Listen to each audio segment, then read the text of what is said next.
एक बात हृदय सो सहज सरस रस धार बहैया।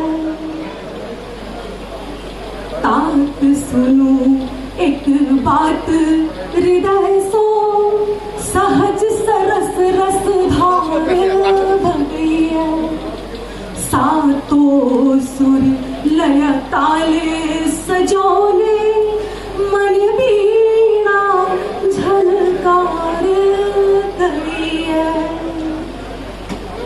आगम प्रभा पुंज के लगैछ देखो चहुदिस भेले प्रकाशित। आगम प्रभा पुंज के लगैछ देखो चहुदिस भेले प्रकाशित। कंगन करधनी नूपुरे धुन सुनी। कंगन करधनी नूपुरे धुन सुनी। सगरो पवना विटप अलंकृत। कंगन करधनी नूपुरे धुन सुनी। सगरो पवना विटप अलंकृत। शुभ संकेतक रेणु उरभिते। शुभ संकेतक रेणु उरभिते।